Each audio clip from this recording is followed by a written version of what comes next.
नमस्कार दोस्तों, स्वागत है आप लोगों का। उम्मीद है कि आप लोग बहुत अच्छे होंगे, आपकी तैयारी बहुत अच्छी चल रही होगी। आप सबको पता है कि 26 अप्रैल को हमारा एमपीपीएससी 2026 का पेपर है, तो उसको अब एक महीना रह गया। ये जो एक महीना है, लास्ट 30 डेज में आप यहाँ पे क्या कर सकते हैं? अगर मैं आज से आपसे बात करूँ तो अगर इस दिन को यहाँ पे हटा देते हैं तो आपके पास वही 29 डेज बचे हैं। आप 28 डेज भी इसको कह सकते हैं, पर मोटे मोटे तौर पर आपके पास 30 दिन है। अब ये जो 30 दिन हैं, ये आपके सिलेक्शन और रिजेक्शन को तय करने वाले दिन हैं, इस बात को ध्यान रखिएगा। एक बात आपने अक्सर देखी होगी या सीखी होगी, जैसे क्रिकेट मैच की हम आपसे बात करें या दूसरे किसी गेम्स की आपसे बात करें। जब बायलेटरल सीरीज होती हैं तो कोई भी टीम बहुत अच्छा परफॉर्म करती है, लेकिन जब हम बड़े इवेंट की बात करते हैं, बिग इवेंट की बात करते हैं, जिसको आप लोग आईसीसी के इवेंट कहते हैं, यानी कि वर्ल्ड कप या चैंपियंस ट्रॉफी या वर्ल्ड टेस्ट चैंपियनशिप कह सकते हैं, या आप इसको ओलंपिक या दूसरे अलग प्रकार के गेम्स के नाम से जानते हैं। वहाँ जब हम compete करते हैं तो हमारी पोटेंशियल के बारे में पता चलता है, हम कितना अच्छा कर पा रहे हैं पता चलता है। सेम कहानी आपके साथ है। अभी तक किसने क्या किया है इससे फर्क नहीं पड़ता। अब जो अगले एक महीने की कहानी है, ये आपका बैटल है, ये आपका वर्ल्ड कप है, ये आपका निर्णायक समय है। लीग स्टेजेस की यहाँ पे शुरुआत होगी, यहीं फिर आपको ग्रुप स्टेजेस खेलने हैं, क्वार्टर फाइनल खेलना है, सेमीफाइनल खेलना है, और 26 अप्रैल वाला जो दिन है आपका फाइनल है। उस दिन हमारा फाइनल होगा। तो उस दिन आप कैसे खेलेंगे वो उस दिन पे डिपेंड करता है। लेकिन उस दिन तक आप कैसे खेल रहे हैं, मतलब उस दिन तक आप कैसे प्रिपरेशन कर रहे हैं, इस पे भी बहुत सारी बातें डिपेंड करती हैं। जो सबसे इंपॉर्टेंट बात है, मैं अपनी बात की शुरुआत यहाँ पे करूँगा।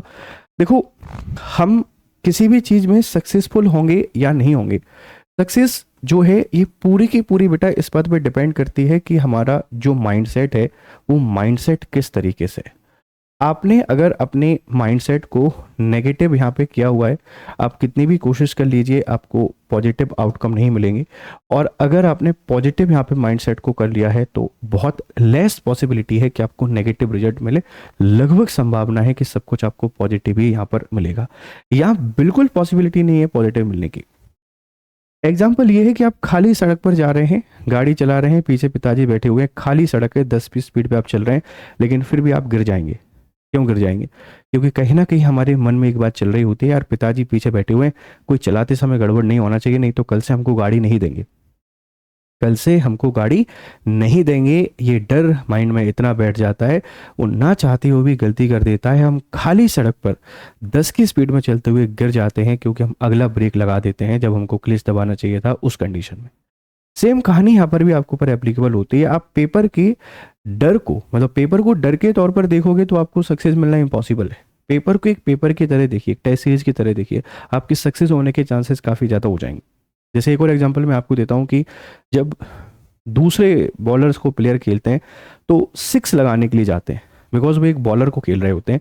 जब वो बुमराह को खेलते हैं ना तो वो सिक्स लगाने की कोशिश नहीं करते, बिकॉज वो बुमराह को खेल रहे होते हैं, बुमराह की स्किल को खेल रहे होते हैं, बॉलर को खेल ही नहीं रहे होते हैं, इसलिए डिफेंसिव हो जाते हैं। आपने पेपर को बहुत बड़ी तोप नहीं समझना है। पेपर एक जस्ट एक एग्जाम है, और ये सिर्फ और सिर्फ आपको मेंस में शामिल होने की एक एलिजिबिलिटी देगा, इससे ज़्यादा कुछ भी नहीं। प्रेशर नहीं लेना है, पूरे पॉजिटिव माइंडसेट के साथ यहाँ पे जाना है। ये कुछ बेसिक सी बात है। अब हमारा प्लान क्या होना चाहिए, हम किस रोड मैप पे यहाँ पे काम कर सकते हैं? तो आपकी जो प्रिपरेशन है, इस प्रिपरेशन का रोड मैप कुछ इस तरीके से जाता है। मैं यहाँ पे बहुत सारी बातें आपसे नहीं करूँगा, ठीक है, मैं to the point, cut to cut आपसे बातें करूँगा। देखो, जो सबसे इंपॉर्टेंट चीज़ है, अब लास्ट का एक महीना बचा है, ठीक है, ये आपका लास्ट 30 डेज है। और इस लास्ट 30 डेज में जो सबसे इंपॉर्टेंट आपके लिए सीख है वो ये है कि आपको बिल्कुल भी न्यू जो थिंग्स है, इन न्यू थिंग्स को टच भी नहीं करना है।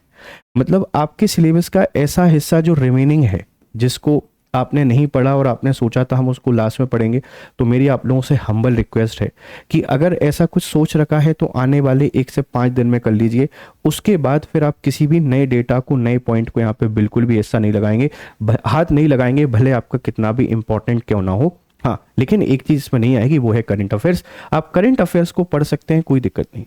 लेकिन इसके अलावा जो हमारे जीएस के सब्जेक्ट हैं, मतलब जो जीएस है, इसमें कुछ भी नया नहीं पढ़ना है। कुछ भी नया नहीं पढ़ने का मतलब क्या है कि कोई नया लेक्चर नहीं देखेंगे, कोई नई किताब नहीं पढ़ेंगे, कोई नए नोट्स नहीं पढ़ेंगे, कोई नई स्ट्रेटजी नहीं बनाएंगे, किसी नए बच्चे से इन्फ्लुएंस नहीं होंगे। आपने जो पढ़ा है आप उसी पे बिलीव करेंगे, उस पे यकीन करेंगे और उसी के साथ आपने आगे बढ़ना है। तो जो पहला माइलस्टोन आपके जीवन का है वो ये है कि आप कुछ भी नया नहीं पढ़ना है, क्योंकि अब आप देखने का टीचर कुछ ऐसी ऐसी चीजें लेकर आएंगे, ब्रह्मास्त्र, रामबाण और ये अस्त्र और वो अस्त्र सब इसी में से आएगा, इससे बाहर कुछ नहीं जाएगा। बिल्कुल नहीं पढ़ना है, क्योंकि पेपर एक सब्जेक्ट का नहीं है, पेपर सारे सब्जेक्ट का है। सबको इक्वल रिस्पेक्ट आपको देनी पड़ेगी, बराबर आपने सबको पढ़ना पड़ेगा। तो नया नहीं पढ़ना है। सर नया नहीं पढ़ना है तो फिर क्या करना है? आपने जो सबसे इंपॉर्टेंट काम करना है वो है रिवीजन। जितनी चीजें अभी तक पढ़ी हैं, जैसे भी आपने पढ़ी हैं, आप इसका रिवीजन कीजिए। और रिवीजन की जो फिलॉसफी है वह RRR मूवी पे काम करती है। मैं तो 4R यहाँ पे कह देता हूँ। आप रिवीजन कीजिए, फिर रिपीट कीजिए, फिर रिपीट कीजिए, फिर रिपीट कीजिए। मतलब किसी चीज को इतना रिवाइज कर दीजिए कि वो आपकी डेली लाइफ का हिस्सा बन जाए, डेली लाइफ का हिस्सा बन जाए। रिवीजन करना है। रिवीजन के तरीके वही हैं कि आप सबसे पहले अपने माइंड में किसी भी चीज को मेमोराइज करेंगे। आप माइंड में मैपिंग करके देखिए कि ऐसा ऐसा ये है। जैसे ECI है तो मैं बोलूँगा 324 से लेकर 329 तक है। 1989 में पहली बार इसको 3 मेंबर बनाया, 1990 में कैंसिल कर दिया, 1993 में फिर से 3 मेंबर कर दिया। एक CEC होते हैं, 2 इलेक्शन कमीशन होते हैं, इनको ऐसे हटाते हैं, इनको ऐसे हटाते हैं। 665 है, अपॉइंट करते हैं, ये कमेटी बनती है, ये इनका काम है। ऐसे करके हर चीज़ को माइंड में आपको क्या करना है? रिवाइज करना है। ऐसा नहीं खोल के नोट्स पोथी पन्ना बैठ कर रिवाइज करने के लिए, नहीं, वो वाला पैटर्न नहीं फॉलो करना है। अब आपने पूरा टॉपिक रिवाइज कर लिया, तो अब देखिए कि ऐसी कौन सी चीज़ है जो नोट्स में है और आपके रिवीजन में नहीं आई, मिसिंग है। आप एक पन्ना निकालिए और उसमें अलग से इसको लिख दीजिए। जब अगली बार पढ़ेंगे तो रिवीजन करने के साथ में इसको भी बहुत अच्छे तरीके से पढ़ेंगे। तो पहला स्टेप है कि कुछ भी नया नहीं पढ़ना है। दूसरा स्टेप है कि रिवीजन पे ज़्यादा फोकस करना है, रिवीजन पे ज़्यादा फोकस करना है। तीसरा जो इंपॉर्टेंट एस्पेक्ट है वो ये है कि बचना है अब जो ज्ञानी है इन ज्ञानी बाबाओं से। ये ज्ञानी बाबा आपके पास टीचर हो सकते हैं, ये ज्ञानी बाबा आपके यहाँ पे स्टूडेंट हो सकते हैं। अब आपको बहुत सारे लोग यहाँ पे ब्रह्मास्त्र चलाते मिलेंगे, 5000 MCQ, 25000 MCQ, 30000 MCQ। नहीं भाई, ऐसा कुछ भी नहीं करना है, इनसे बचना है। नेगेटिविटी को आपने अवॉइड करना है। आप जितना दूर जाओगे नेगेटिविटी से, आपको उतनी ही पॉजिटिविटी आएगी, आप उतनी ही पॉजिटिव यहाँ पे बिहेव करोगे। इन सबको दूर करना है। और इसी के साथ में कोशिश करनी है कि आप थोड़े से मॉक लगाना शुरू कर दो। लेकिन मॉक टेस्ट का पर्पस मैं आपको बता देता हूँ। जो कोचिंग वाले बनाते हैं वो इसलिए बनाते हैं आपके मन में डर पैदा करने का, लेकिन आपको मॉक इसलिए लगाना है कि आप इस चीज़ को आइडेंटिफाई कर पाओ कि आपसे ऐसी कौन सी मिस्टेक्स हो रही हैं, क्या गलतियाँ आप कर रहे हैं। दूसरा, जो नेगेटिव मार्किंग है उस नेगेटिव मार्किंग को हम अंडरस्टैंड कर पा रहे हैं या नहीं कर पा रहे हैं। मतलब हम उतने ही सवाल सॉल्व कर रहे हैं या नहीं कर रहे हैं जितने हमारे लिए जरूरी। हम सारे के सारे लगा के तो नहीं आ जा रहे हैं। क्योंकि आप देखना, पेपर के बाद 10% बच्चा एक ही बात बोलेगा, सर मेरा सिलेक्शन तो तय था, गलती से मुझे याद नहीं रहा कि नेगेटिव मार्किंग है और मैंने सारे के सारे सॉल्व कर दी, इसलिए मैं बाहर हो गया। हर साड़ा बच्चा आपसे यही बोलता हुआ मिलेगा कि यार मैं ऐसे बाहर हो गया। ये गलती हमको नहीं करनी है। तो मॉक टेस्ट का मतलब सिर्फ और सिर्फ मिस्टेक्स देखनी है, नेगेटिव मार्किंग के पैटर्न को फॉलो करना है और एग्जाम का जो प्रेशर है उस प्रेशर को हैंडल करने आपने जाना है। दूसरी यहाँ पे और कोई काम नहीं करनी है। अब इसी के साथ में कुछ और क्या कर सकते हैं, जो मैं हमेशा आपको बताता हूँ कि देखो भाई, कि रिवीजन को जो तरीका है वो रिवीजन का तरीका भी आप कुछ इस तरीके से फॉलो कर लीजिए, ऐसे फॉलो कर लीजिए कि ज़्यादा से ज़्यादा समय आपने किसको देना है। मैक्सिमम जो आपका टाइम जाना चाहिए बेटा, वो मैक्सिमम टाइम कहाँ पे जाना चाहिए आप इसको समझिए। मैक्सिमम समय आपके पास जाएगा, देखो MPGK में स्कोर किया जा सकता है। इसी के साथ में जो पॉलिटी है, इस पॉलिटी में आप भर के स्कोर कर सकते हैं। जो ICT है इस पर आप स्कोर कर सकते हैं। मतलब जो भी आपका प्लस ज्वाइन है आप उस पर MPGK के साथ पॉलिटी, ICT, ठीक है। फिर आपका करंट।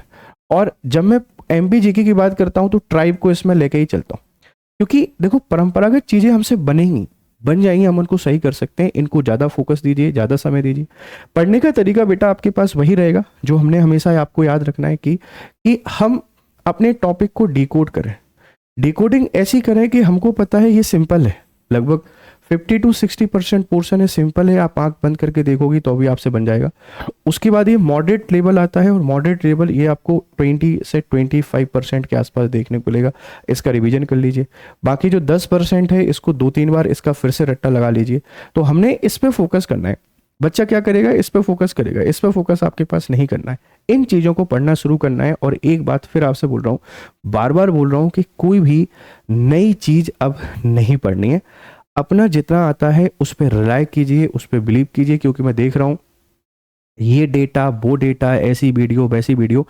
एक बात समझने की कोशिश कीजिए, जितने हम सब लोग यहाँ पर आपको ज्ञान दे रहे हैं उसकी कड़वी सच्चाई बेटा ये है कि देखो 2026 का जो पेपर है ना, ये 2026 का पेपर हम सब के लिए एक स्ट्रेंज पेपर है।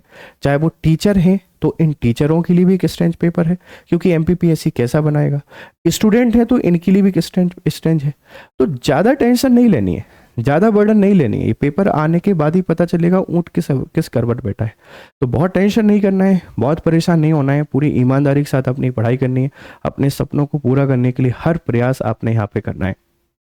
जी जान लगा दीजिए, एक अच्छा रूटीन फॉलो कीजिए, अच्छा खाइए, हेल्दी फूड लीजिए, हेल्दी नींद लीजिए, 6 घंटे 8 घंटे आपको जो भी लगता है कीजिए। उसके बाद फिर सिस्टमेटिक तरीके से पढ़ाई कीजिए। परेशान नहीं होना है, भटकना नहीं है, डिस्टर्ब नहीं होना है, नहीं तो सक्सेस नहीं मिल पाएगी। सक्सेस लेने का एक ही तरीका है कि आपको बहुत ईमानदारी के साथ क्या करनी है, पढ़ाई करनी है। बाकी कोई भी क्वेरी अगर आपके पास हो तो आप कमेंट बॉक्स में मुझे यहाँ पे बता सकते हैं। फिर आपसे बोल रहा हूँ कि पैनिक हुए बिना, हमको पता है कि कहाँ से सवाल बन रहे होते हैं। जैसे हिस्ट्री है, एंशिएंट हिस्ट्री से भारतवर्ष से सवाल आ रहे हैं, मॉडर्न हिस्ट्री से सवाल आ रहे हैं, उसको पढ़ लीजिए। एमपी इकोनॉमी, एमपी ट्राइब थोड़ा परेशान करता है, अच्छे से रिवीजन कर लीजिए, क्योंकि एमपी जीओ बन जाएगा, एमपी पॉलिटी बन जाएगा, बाकी चीज़ें बन जाएंगी।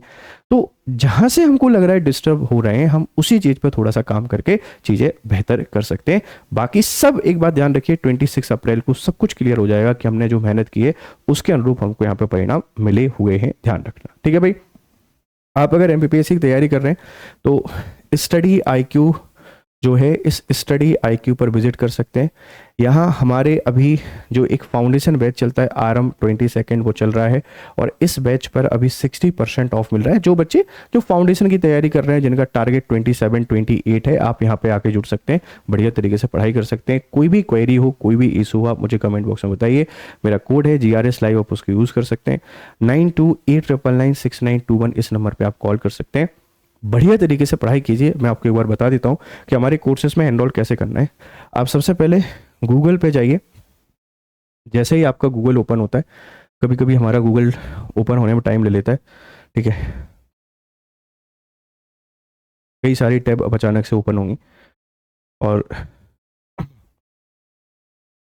अरे भाई ओपन हो जा, देखो कितनी सारी टैब ओपन हो गई। और जब हम लोग जल्दबाजी में काम करते हैं तो ऐसा ही होता है, ठीक है। देखो स्टडी आईक्यू पे क्लिक कीजिए, और स्टडी आईक्यू पे क्लिक करेंगे तो ये हमको पहली वेबसाइट देखने को मिलेगी। इस पर क्लिक कीजिए, और यहाँ जाके आपको देखना है ये हमारा स्टेट पीसीएस, और इसमें भी आपने जो मध्य प्रदेश है, इस मध्य प्रदेश पे क्लिक करना है, और यहाँ आपको ये सारे कोर्सेज देखने को मिल जाएंगे। इनमें आप मेरे कोड यूज़ करके, GRS लाइव को यूज़ करके एनरोल कर सकते हैं। चलिए फिर मिलते हैं क्लासेस में, तब तक खुश रहें, मस्त रहें। Have a nice time, good day to all.